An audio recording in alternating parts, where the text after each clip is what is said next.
Llegó el jueves y estamos más que preparados para escuchar lecturas de poder en la radio despierta por YouTube a las 10 de la noche. Hoy jueves, prepárate el matecito, prendete una velita, prepárate el puchito. Hay un chocolate, un tecito de jengibre con este frío o calor, de repente estás en el Caribe. Y nos encontramos a las 10 de la noche, hora argentina. Vamos a leer maravillosos textos de poder para que despertemos juntos.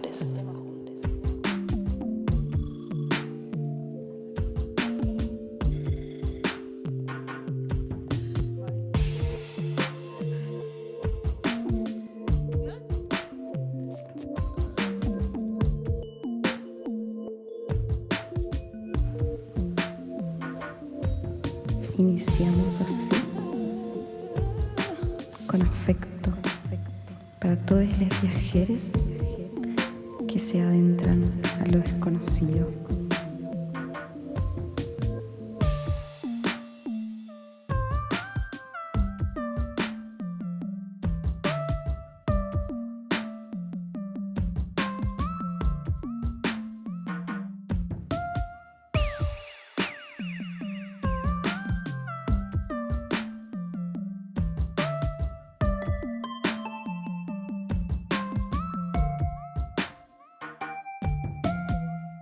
En el camino de regreso a la casa de don Juan, tomamos un camino diferente.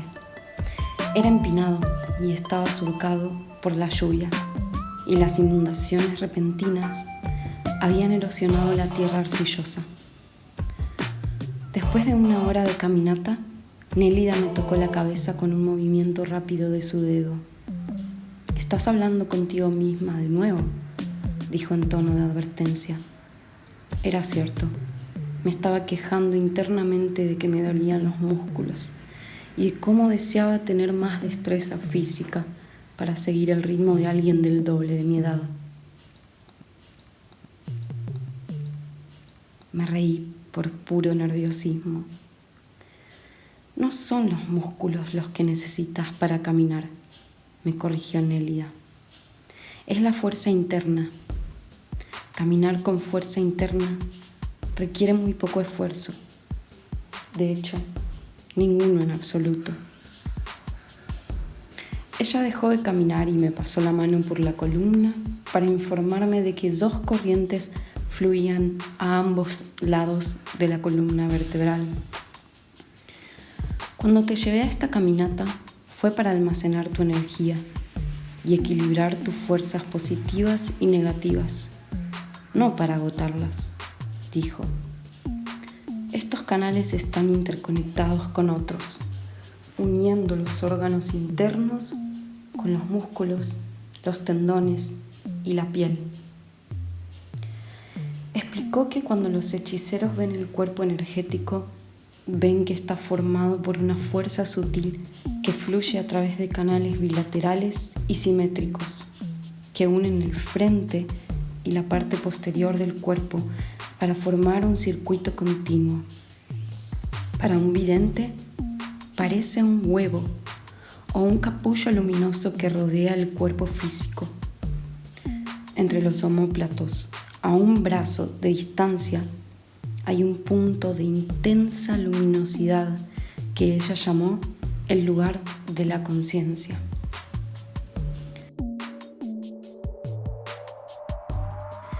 Ella enfatizó que los paisajes de energía deben mantenerse abiertos para que la fuerza sutil circule libremente. Cada vez que una persona se esfuerza demasiado física, mental o emocionalmente, se crea un bloqueo en el cual las fibras de luz se anudan. La energía es constreñida en un área, produciendo un exceso en otra, como al represar una corriente. Esto produce un desequilibrio energético que causa enfermedades en el cuerpo. Nélida encontró un área plana y me dijo que la limpiara de rocas y escombros. Acuéstate sobre tu espalda y fusiónate con la tierra tensando y relajando todos sus músculos, dijo. Hice lo que me indicó, extendiendo mi poncho como una manta. Me pidió específicamente que notara la diferencia de sentimientos entre tensar y relajar varios grupos musculares. Tensar y relajar implican dos energías opuestas, explicó mientras colocaba mi mochila debajo de mi cabeza como una almohada. Si una persona está demasiado relajada o débil, necesita tensarse. Si está demasiado tensa o agitada, necesita relajarse. Cuando las fuerzas de tensión y relajación están en equilibrio, la persona experimenta salud y bienestar. Nélida profundizó diciendo que el cuerpo se regula naturalmente y encuentra su estado óptimo de equilibrio, que no solo es importante para mantener la salud, sino también para tomar conciencia de las fuerzas universales que nos rodean. Cuando volví a sentirme descansada y mi respiración volvió a la normalidad, me dijo que me sentara. Una vez más, trazó una línea en mi columna hasta la coronilla de la cabeza, deteniéndose para señalar varios centros con una suave presión de sus dedos. La primera compuerta está en el coxis. La segunda está en los riñones. La tercera está más alta, opuesta al plexo solar. Otra está entre los omóplatos. Otra está en la nuca. Y hay una aquí, en la parte superior del cráneo. Ella presionó suavemente el último lugar con su pulgar, colocando sus dedos como abanicos abiertos en la parte posterior de la cabeza. Estas áreas son centros de almacenamiento de energía, explicó, tocando ligeramente las 6 áreas, nuevamente, para que pudiera notarlas. También refinan la energía a medida que fluye por la parte posterior. Mientras presionaba, sentí una leve corriente o vibración. Después de un tiempo sentí que mi respiración se ralentizaba y se volvía pareja. Mi caja torácica, que estaba tensa por caminar, ahora se expandió y contrajo con facilidad, lo que me permitió tomar más aire. Mientras masajeaba mi espalda baja cerca de los riñones, experimenté un dolor agudo. Ella dijo que masajear el cuerpo libera un exceso de energía que tiende a acumularse en los músculos, especialmente alrededor de las articulaciones. Una forma de masaje era con las palmas o los dedos, moviéndolos a lo largo de las vías que rodeaban el cuerpo. Los hechiceros también podrían señalar con el dedo índice para abrir cualquier bloqueo de energía. Nélida enfatizó que en el mundo del brujo había que evitar el comportamiento extremo porque se iba demasiado lejos en una dirección. Se grababan las fuerzas complementarias que se necesitan para equilibrarse. Agregó que una persona debe esforzarse por la comodidad y el equilibrio para lograr el nivel óptimo de eficiencia en cualquier tarea.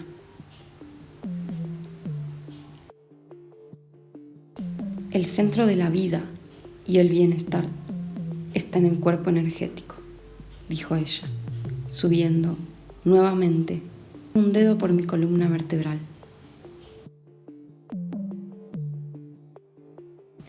Entre los 2 canales a cada lado de la columna vertebral hay un tercer pasaje. Cuando el punto de conciencia pasa por la parte posterior y entra al útero, una se calma y se centra. El cuerpo energético es tan sutil que uno apenas nota el movimiento del punto de encaje. Sin embargo, cuando se aleja de sus anclajes, el lugar detrás de los omóplatos, es como si entráramos en un mundo diferente.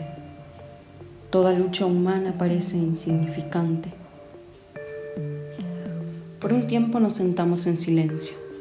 Luego señaló mis botas y comentó que no hay nada peor que usar zapatos que no te quedan bien. Solo cuando tu energía y tus actividades están en perfecta concordancia, no te das cuenta ni de ti ni de lo que haces, dijo. Le pedí que explicara su declaración. Debido a que las personas quieren ser notadas, comenzó, continuamente llaman la atención sobre sí mismas y sobre sus actos. Estar concentrado en hacer algo siendo indiferente al resultado significa prestar toda su atención a la tarea.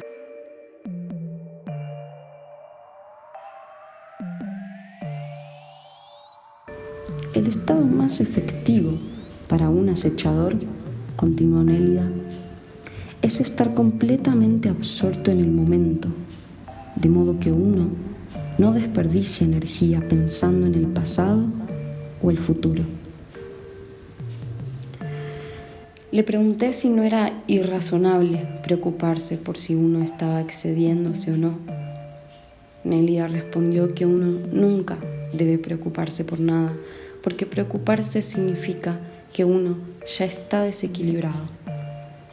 Dicho de otra manera, explicó, si estás pensando mientras actúas, serán esos pensamientos, no la acción, los que permanecerán en tu memoria.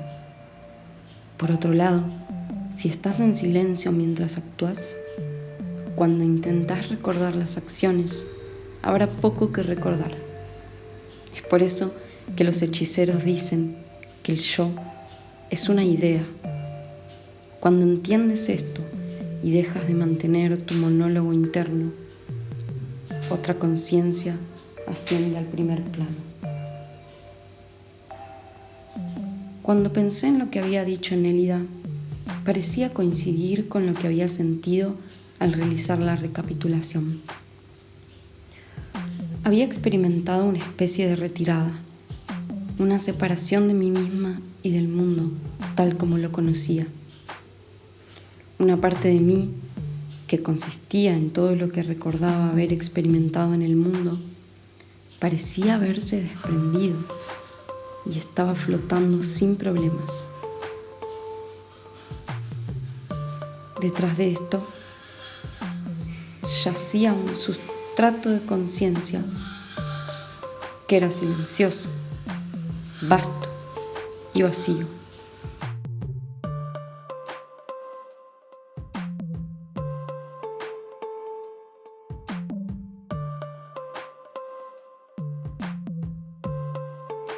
Sirvió de fondo para apoyar las actividades, pero debido a que toda mi atención siempre se había centrado en mi yo que pensaba, esa infraestructura silenciosa había desaparecido, había pasado desapercibida.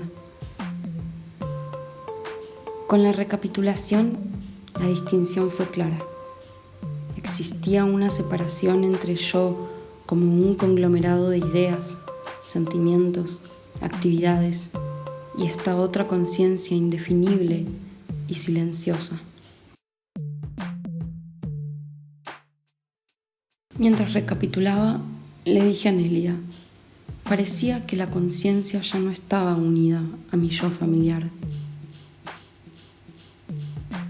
Parecía estar flotando afuera, observando las respuestas que habitualmente había considerado como mi yo familiar, mientras que el yo personal está lleno de lucha, tensión y estrés por vivir. La otra conciencia es imparcial e indiferente, un silencio oscuro, perfectamente contenido, sin pensamiento ni deseo. Lo que estás describiendo es la relación entre la conciencia del yo personal y la conciencia del cuerpo energético, aclaró Nélida. La respiración de la recapitulación y los pases de brujería te permitieron activar el cuerpo energético. Desde esa perspectiva, puedes ver que el yo cotidiano es solo una apariencia sostenida por el poder del habla y el pensamiento. Nélida explicó pacientemente que después de que una persona ha barrido su pasado personal con la respiración, el yo que se recuerda ya no es capaz de afectar el presente.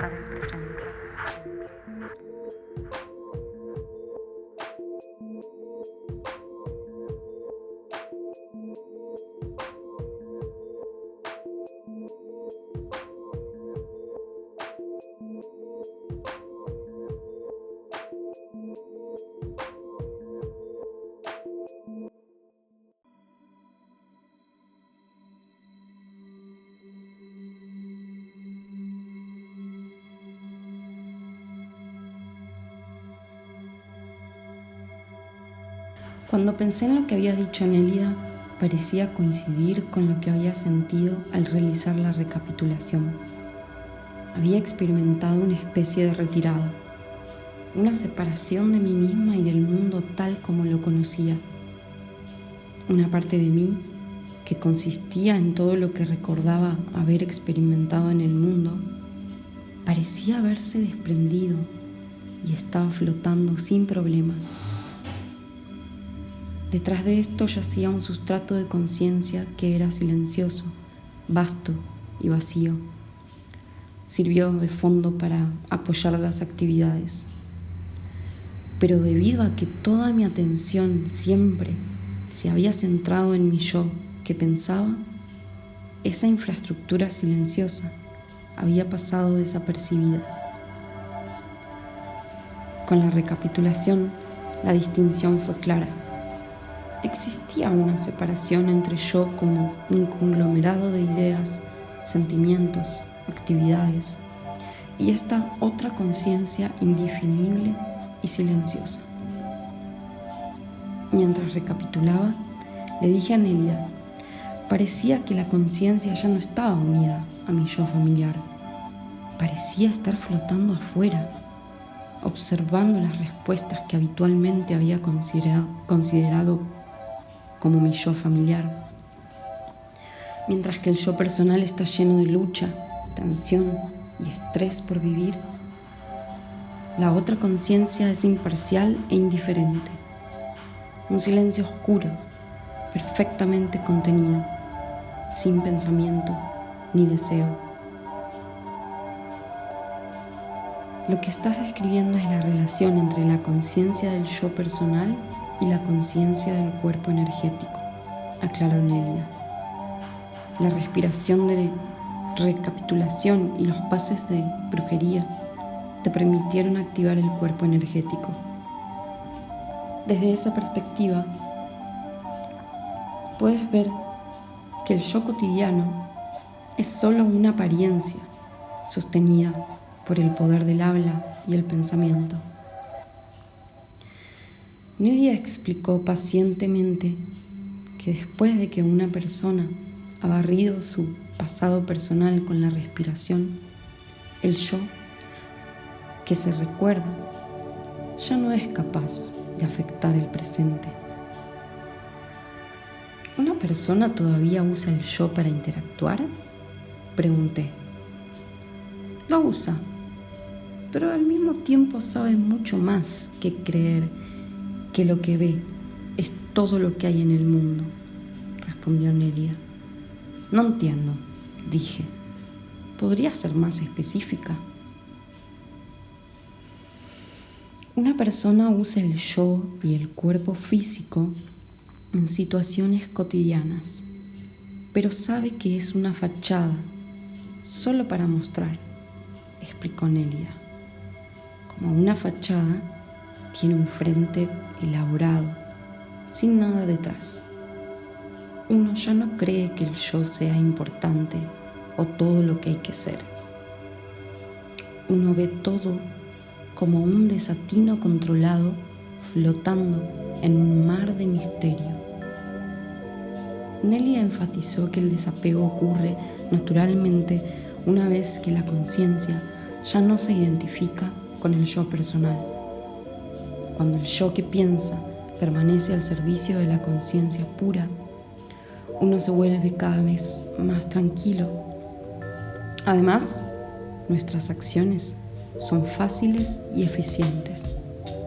Esto se debe a que la energía que alguna vez se reservó para realzar el yo personal se emplea directamente para la creatividad, la salud y el bienestar. Nélida reiteró que confundir la conciencia pura del cuerpo energético con el ser personal y pensante es mortal. No solo obliga al cuerpo energético a seguir las acciones de un maestro indisciplinado o un niño rebelde, sino que también engaña a la persona para que crea que lo que uno ve es todo lo que hay en la existencia. El yo personal está vinculado a los sentidos y busca gratificación inmediata en las cosas que son finitas. El cuerpo energético nunca debe estar vinculado a los sentidos ni confundirse con nada. Solo entonces podrá retener el lugar que le corresponde como conducto de fuerza vital. ¿Por qué es eso? Porque cuando la conciencia se identifica con las cosas de las que es consciente, incluido el yo o la mente, se nubla por las interpretaciones de la vida cotidiana. Debes permitir que el vidente en ti te guíe, enfatizó. Y no dejes que el yo personal levante y hunda la conciencia como un yo-yo en un intento de satisfacer todos sus caprichos. Tuve que estar de acuerdo en que es infernal estar constantemente a merced de los sentimientos de uno y de los demás. Pero sabía que cuando se trataba de la práctica real, era un asunto diferente.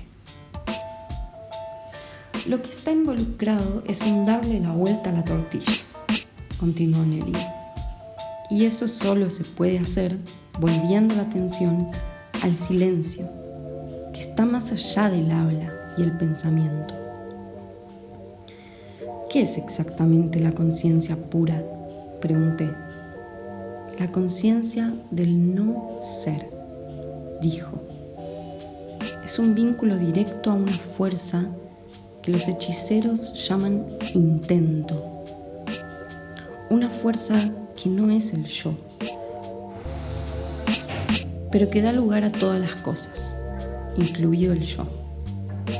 Cuando comprendas esta contradicción, verás que no hay nada que defender y nada sobre lo que reflexionar, ni siquiera el yo.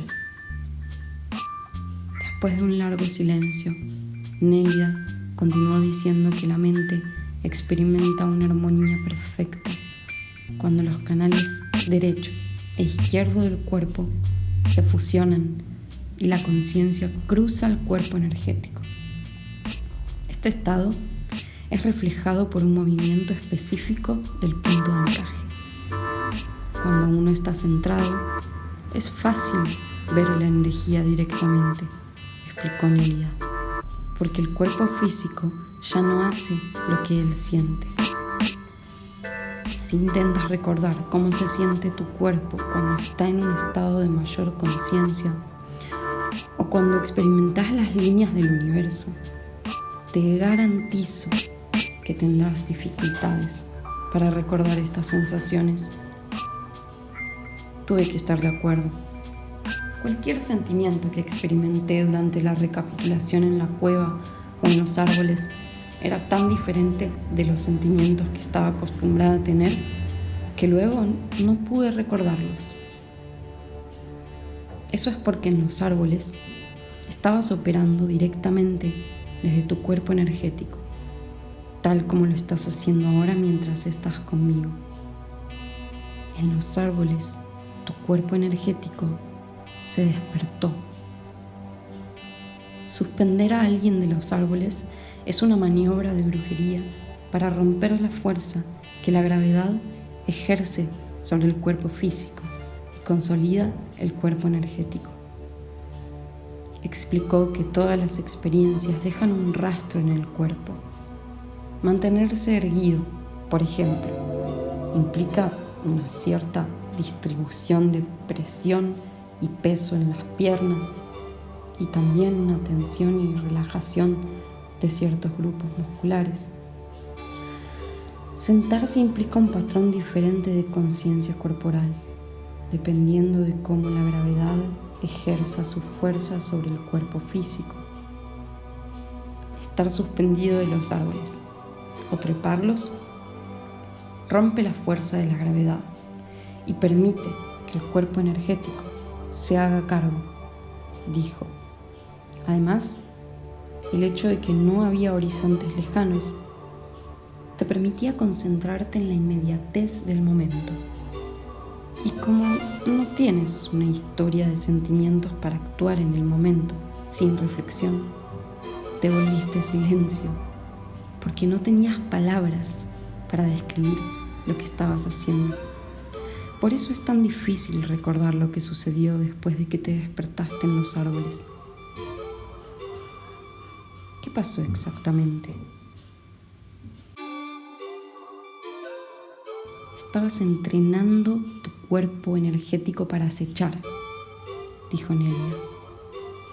Las sensaciones y respuestas novedosas que antes no se encontraban en tu almacén de experiencia te permitieron forjar tu cuerpo energético.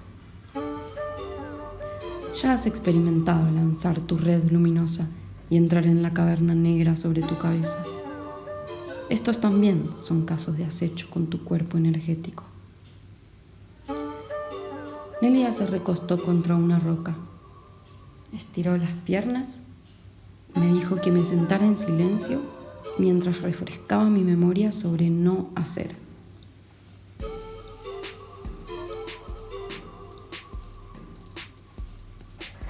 No hacer es actuar sin actuar. Es no tener palabras o etiquetas para describir tus acciones. ¿Y cómo se puede actuar sin saber lo que estás haciendo?, pregunté. Actuando desde un silencio profundo, sin involucrarse con tus acciones, respondió ella. En el momento que no estás atado a las expectativas o al resultado de tus acciones, no notarás tus acciones, como zapatos que te quedan bien. Nelly agregó que cuando uno está vacío y silencioso por dentro, pero lleno de vigor y actividad, está actuando sin actuar. Por otro lado, si estamos llenos de preocupación, ansiedad y expectativas, y tenemos poca energía dirigida hacia nuestra tarea, estamos actuando de una manera muy ineficiente. Debemos disolver a la persona en nosotros para que podamos ser libres de ser y hacer. Cuando uno no tiene deseos o ambiciones, pero está vitalmente involucrado en la acción en cuestión, sabe infaliblemente cuándo continuar y cuándo parar. Hay una puerta al no ser, dijo Nélida. Se abre para que uno pueda entrar. Una vez dentro, el poder renueva y revitaliza el cuerpo energético o puede destruirnos. Es indiferente, pero para encontrar la apertura se tiene que ser desinteresado. Y para atravesarlo con conciencia, uno tiene que deshacerse de algunos apegos a nuestro mundo familiar. ¿Qué hace uno dentro de la puerta? Permites que el fuego interno te disuelva y experimentás el no ser. ¿Es eso lo que sucede cuando la gente muere? Por un momento guardó silencio. Todo se origina desde allí y vuelve a él, dijo Nélida. Algunos lo llaman el útero o el creador del universo. Otros lo llaman el destructor del universo. Eso es lo que sucede. El mundo, tal como lo conocemos, llega a su fin. Nelia explicó que para prolongar la vida durante más de 60 o 70 años, tenemos que disolver el cuerpo físico una y otra vez sin perder la conciencia. Una persona puede dejar ir poco a poco a través de la recapitulación, o al morir, una persona se ve obligada a renunciar a todo de una vez. Tenía curiosidad por saber más sobre el misterioso desmoronarse al que ella aludía. Para los hechiceros es el reino más allá de la muerte, dijo Nélida. Es familiar para nosotros y para ti, porque aunque no lo sepas, conscientemente, tú has estado allí muchas veces. Jugué nerviosamente con mi Kleenex, solo para darme cuenta de que lo había hecho pedazos. Puse las piezas en mi bolsillo, para no dejar rastros de basura en el suelo. Puedes verlo de esta manera, continuó Nélida. El cuerpo que tienes ahora está dormido. Todavía no ha aprendido las complejidades de acechar con el doble, de no hacer y de no ser. Pero tu conciencia es vieja y te hemos llevado más allá de la barrera del ser muchas veces. Es por eso que las sensaciones allí no te son desconocidas. Le pregunté por qué dijo que mi conciencia es vieja. Ella explicó que algunas personas tienen una conciencia que se extiende atrás al reino del no ser. ¿Qué tan atrás? Quise saber. Solo tú puedes responder esa pregunta, respondió Nélida.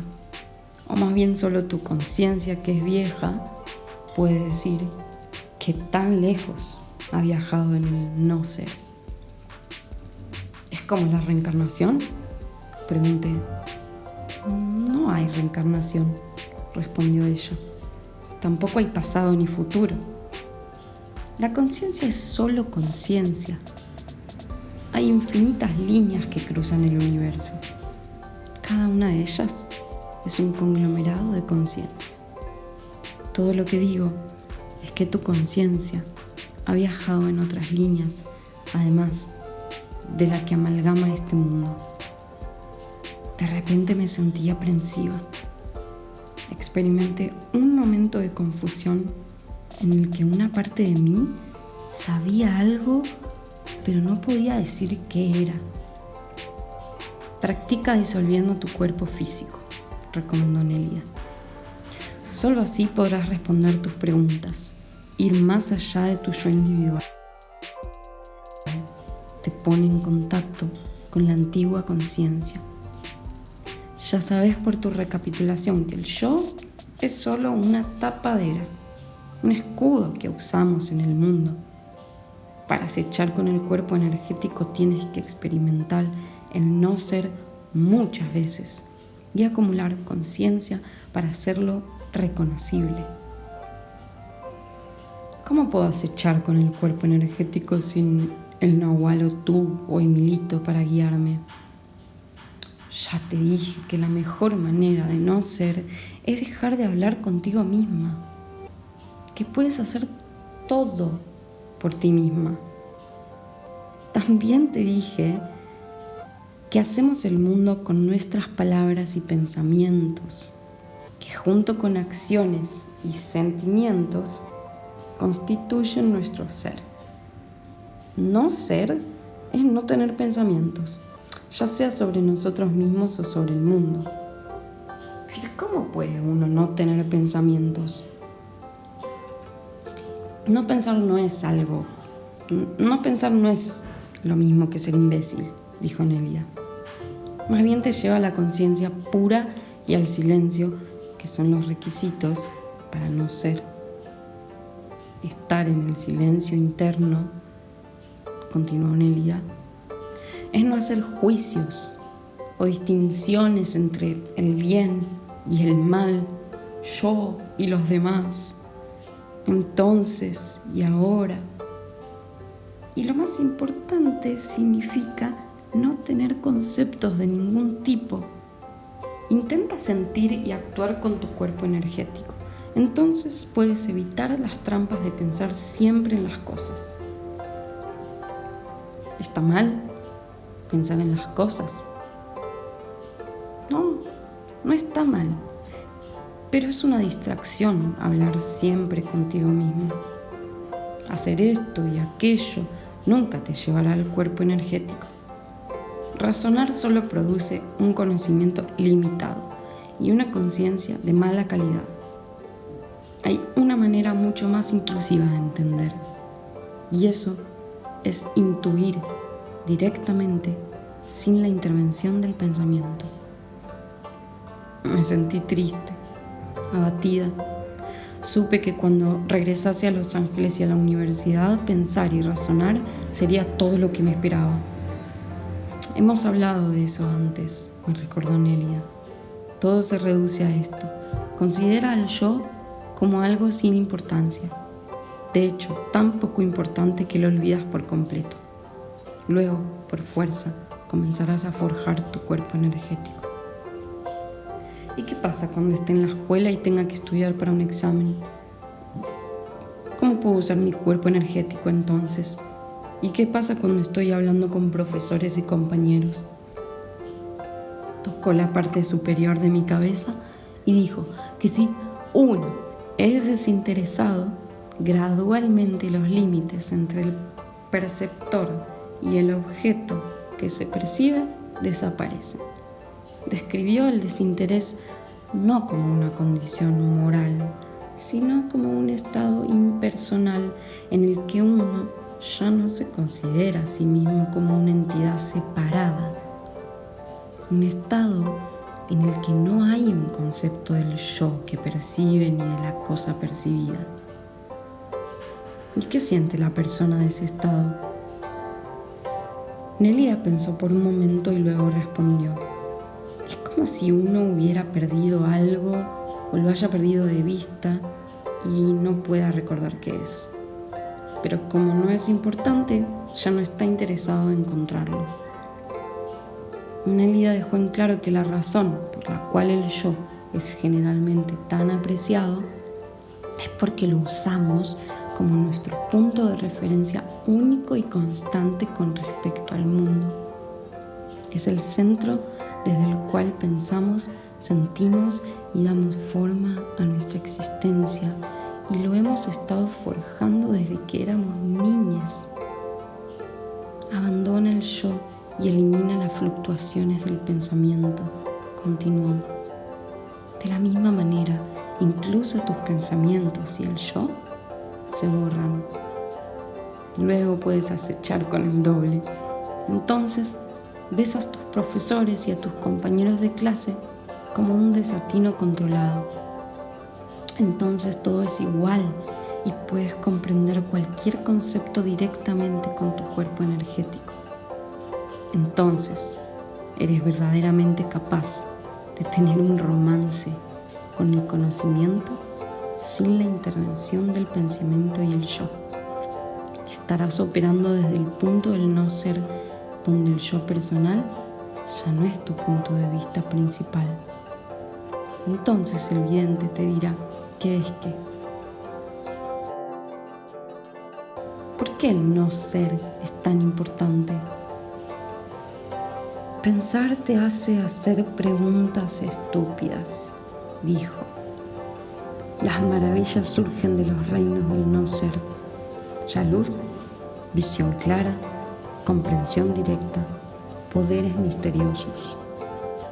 Pero una persona necesita una concentración total y una disposición de abandonar el yo personal para abrir la puerta y deslizarse en la plena conciencia.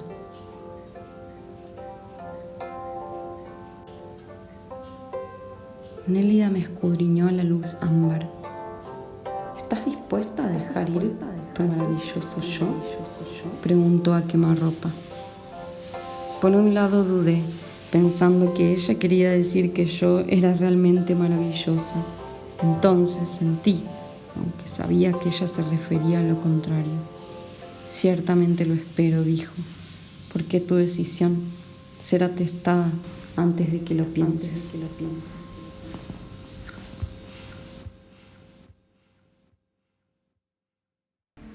Estos fueron fragmentos de los textos inéditos de Taisha Avelar.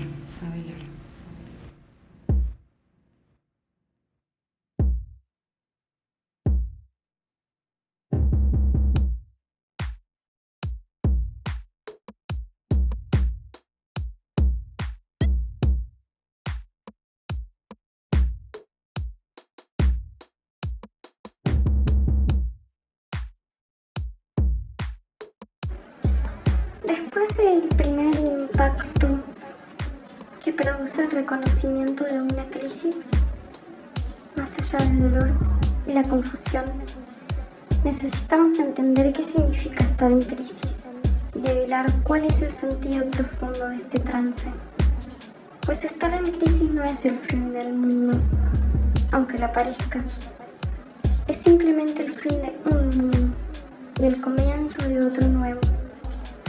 Pero para encarar el camino de la conciencia, que implica comprender para transformar, también debemos reconocer y aceptar las emociones que se desatan al ponernos en marcha. Sería más apropiado decir que estamos atravesando una crisis. Esta palabra confiere a la situación el sentido más apropiado de tránsito o pasaje. En definitiva, nos damos cuenta que estar en crisis es estar cambiando. Son dos caras de lo mismo.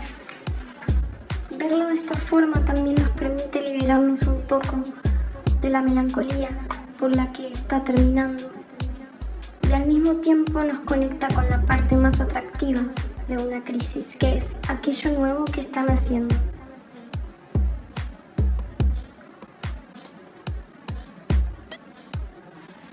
Una manera nueva de pensar viejos problemas. Se produce un vuelco en la percepción. Se empieza a observar cosas que antes nos pasaban desapercibidas. También cambia la valoración. Lo que hasta ayer era sentido como negativo, hoy nos parece bueno y deseable. Esto sucede justamente con la idea del cambio en sí mismo y las emociones que ésta moviliza. A diferencia de los últimos siglos, durante los cuales se apreció el orden y la estabilidad, mientras se reprimía el movimiento, el desorden y la libertad, el paradigma emergente valora el dinamismo y lo espontáneo por sobre lo pautado y predeterminable. Resalta la importancia de lo incierto y lo inestable. Ahora alentamos y deseamos el cambio y todo lo que está relacionado con él, aunque muchas veces puede ser un primer entusiasmo, más intelectual que vivencial. A diario experimentamos un conjunto de vivencias y conflictos relacionados con la problemática del cambio, tanto en lo social como en lo personal más íntimo.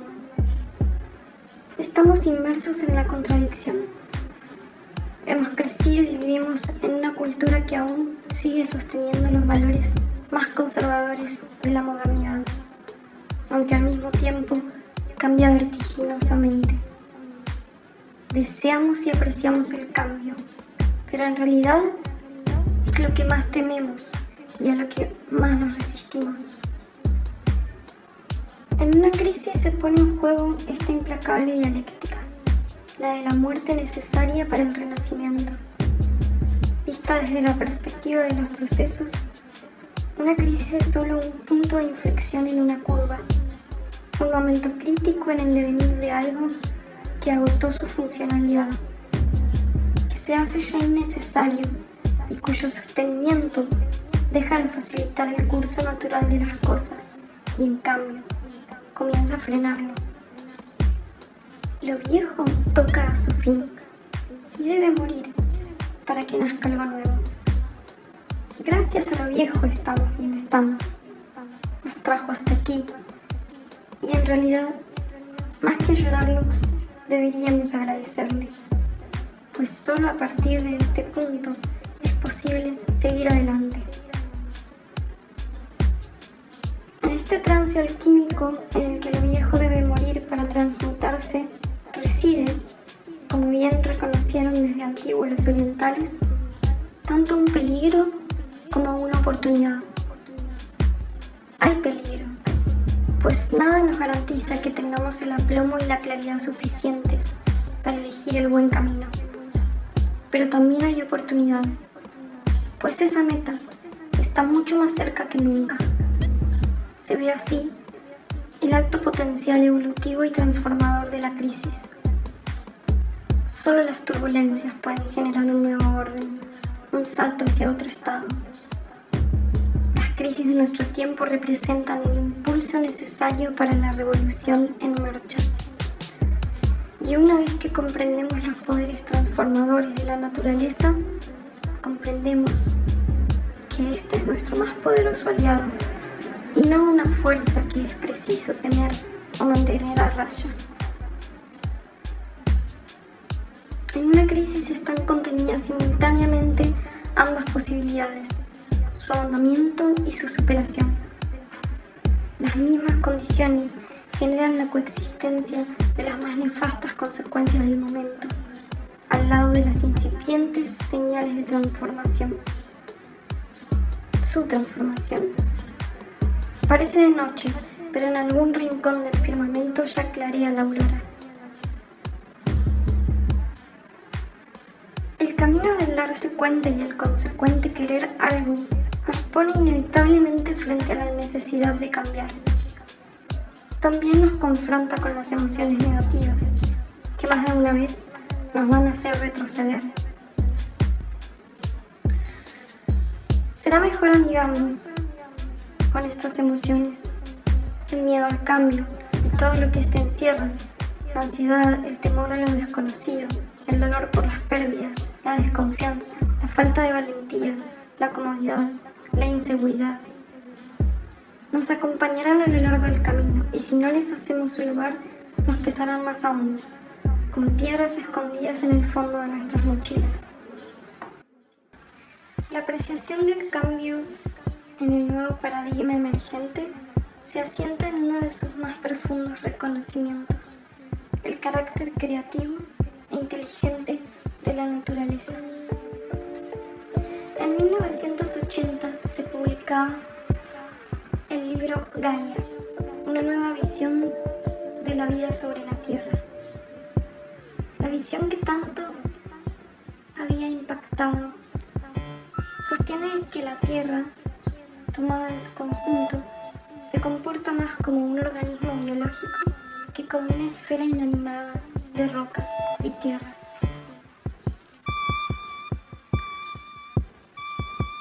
La Tierra, junto con los océanos, el aire y todos los seres vivos que en ella habitan, forman un gran sistema complejo que está trabajando constantemente para autorregularse y mantener su homeostasis, es decir, el equilibrio necesario para que en ella se desarrolle la vida tal como la conocemos actualmente.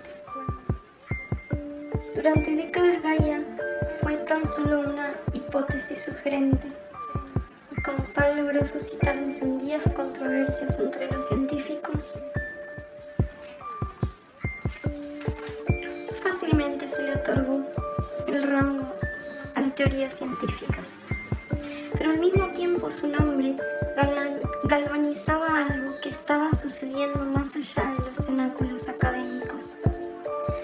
La necesidad colectiva de presentar nuevamente nuestro reconocimiento a la Madre Tierra. Qué mejor que darle un nombre breve y bello a lo que la especie humana necesitaba traer a la conciencia. Gaia o Gea, hija de Caos y diosa griega de la Tierra.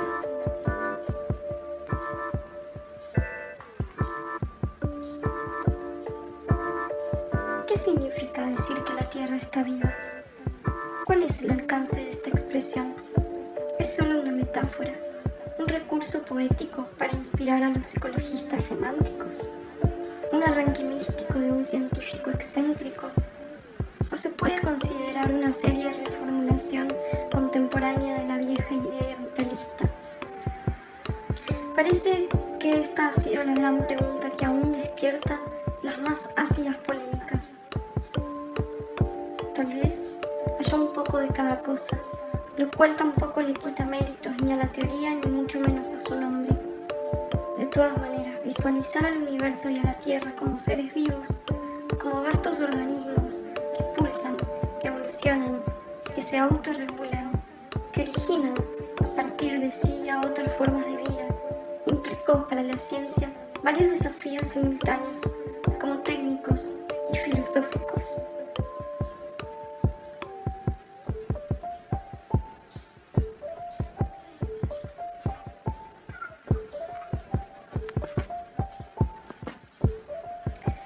En principio, los daños infligidos a la Tierra por el exceso de importancia que se ha dado a sí misma la especie humana son ya en gran medida irreversibles. El propio Lovelock pronostica en su obra La venganza de la Tierra, en el 2006, el inminente derretimiento de los polos y el consecuente elevamiento del nivel general de las aguas del planeta para una fecha cercana al 2050. Seamos optimistas, pese a todo, y confiemos en la capacidad de recuperación tanto de Gaia como de la conciencia humana.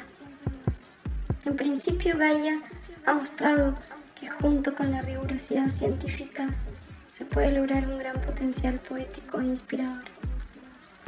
Nuestro planeta posee una exquisita belleza. Está hecho del aliento, la sangre, de los huesos de nuestros antepasados. Necesitamos recordar nuestro antiguo sentimiento de la Tierra como un organismo y reverenciarla de nuevo. Gaia ha sido la guardiana de la vida a lo largo de toda su existencia.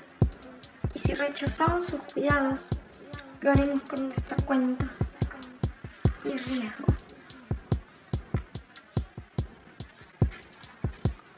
Si levantamos un poco la mirada del lecho microbiano y observamos cómo actúa la naturaleza en general, volvemos a encontrar la cooperación y la armonía en todos los niveles, inclusive entre las luchas territoriales y a través de los diversos recursos que las especies despliegan para aprovechar eficientemente un mismo hábitat.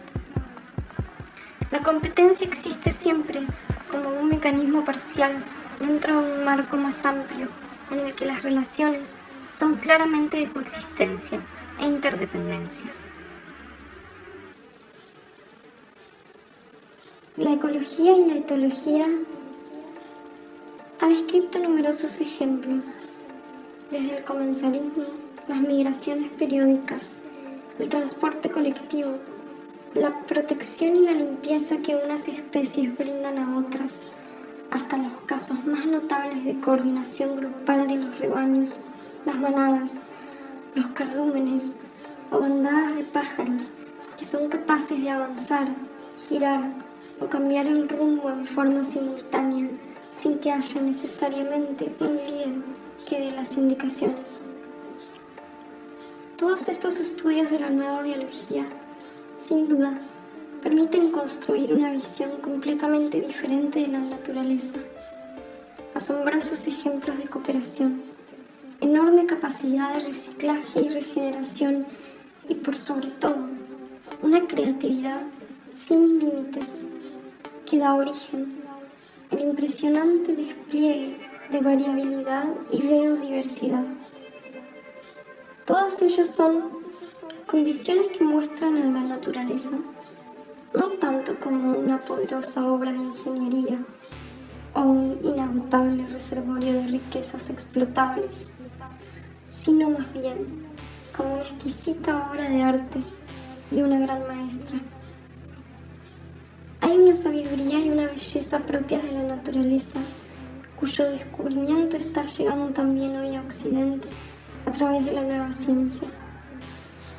Según David Bohm, la naturaleza es más como un artista que como un ingeniero, por lo tanto requiere una actitud básicamente artística para comprenderla. Esto significa que conjuntamente con esta visión, desde los nuevos paradigmas, pueda ayudar a promover una actitud diferente hacia la naturaleza, más cercana a la contemplación al respeto y la admiración que el hombre le ha profesado durante miles de años. Aceptar la sabiduría de la naturaleza también puede ser una fuente de inscripción y un gran fundamento para desarrollar otros modelos éticos y políticos basados en la cooperación más que en la competencia.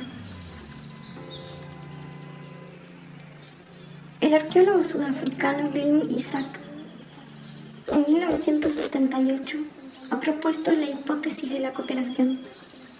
Según sus investigaciones paleoantropológicas realizadas en África, la conducta de los protohomínidos era claramente cooperativa.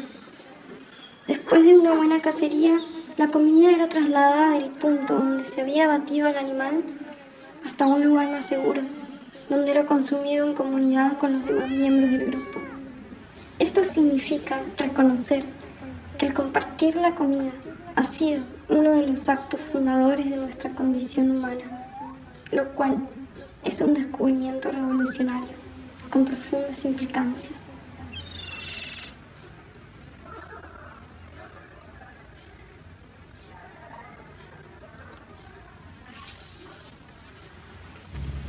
Leímos fragmentos del reloj a la flor de loto, crisis contemporánea y cambio de paradigmas, de Ana María Llamazares, una antropóloga argentina que investiga sobre el pensamiento holístico y las nuevas metodologías participativas, el arte y el simbolismo de América prehispánica, el chamanismo, las plantas sagradas y el arte visionario, convergencias entre nuevos paradigmas occidentales y cosmovisiones indígenas.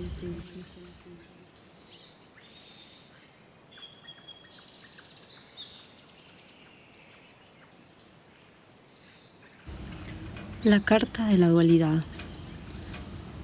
La carta de la dualidad hace referencia a un hecho que debe ser desmentido, el hecho de que estamos separados internamente. La separación que experimentamos como real es pura ilusión. Es por eso que esta carta también podría llamarse de la falsa dualidad. Muchas tradiciones, religiones, dogmas, sistemas enteros del mundo alrededor han planteado por siglos que el cuerpo, la mente, el espíritu, la energía están separados. Algunos hasta separan en niveles estas separaciones. Para nosotros esto no es así. Sí, el cuerpo es materia y eso lo hace ser el receptáculo de las demás pseudopartes definidas como etéreas, mas ninguna existe sin la otra.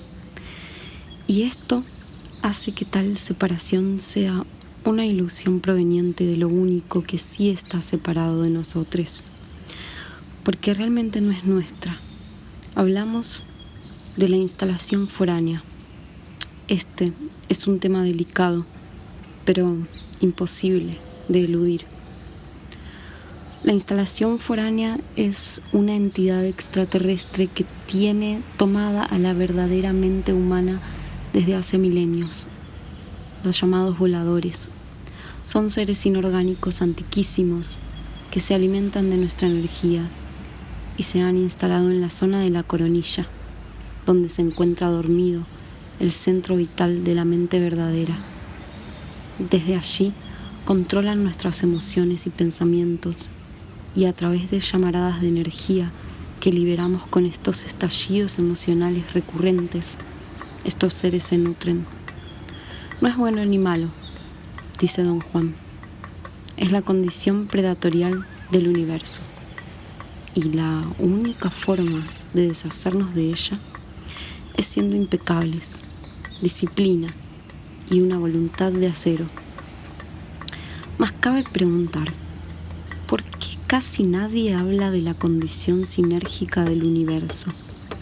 Esa que a simple vista comprobamos que existe y que puede ser contagiada, desarrollada y expandida.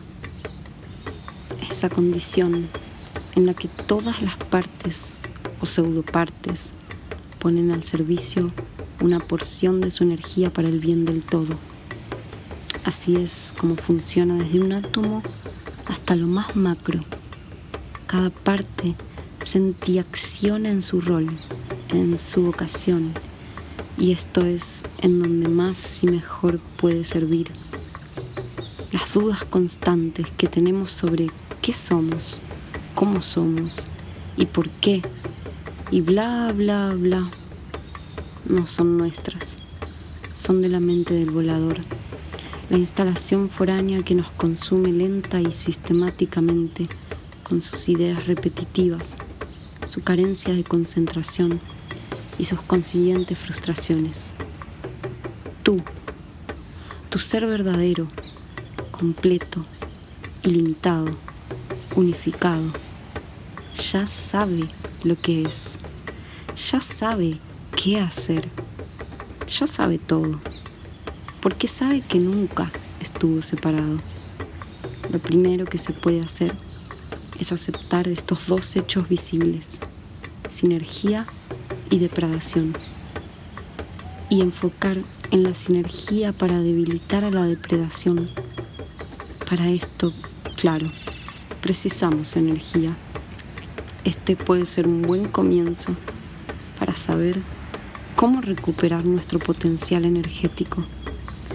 Cada carta nos habla de un aspecto, nos dirige a ejercicios prácticos y nos invita a acercarnos a las fuentes. Toma una con este propósito. Comienza ahora y que tengas buen viaje.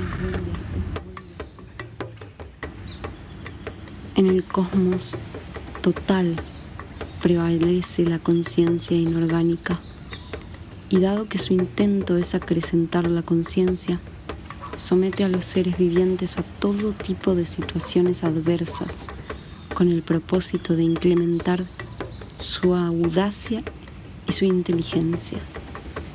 Una de esas fuerzas adversas es un tipo de seres inorgánicos extraterrestres conocidos como voladores, los que llegaron a la Tierra hace miles de años y se alimentan de la capa brillante de conciencia que envuelve nuestro campo energético, reduciéndolo al mínimo y convirtiéndonos con ello en depredadores egomaníacos. Con el fin de administrar nuestras vidas, los voladores nos han dado su mente, instalándola en el centro de energía que se encuentra en la coronilla. La mente foránea se caracteriza por ser mórbida, barroca, paranoica, contradictoria, insegura, egomaníaca e incapaz de concentrarse.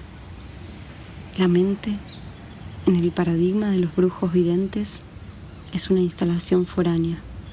Dado que los voladores nos han dado su mente, los humanos reproducimos el modelo estableciendo una relación de dominio y usufructo con todas las formas de vida de la Tierra, como se vuelve evidente en las civilizaciones exobióticas. La revolución terrícola llama a combatir la instalación foránea, desarrollando formas de conciencia en las que prevalece la inocencia, la sencillez, el silencio interno, la ausencia de importancia personal, la confianza en uno mismo y la concentración total. Belcha Maua, Rodrigo Gainza. Gratidão para todos.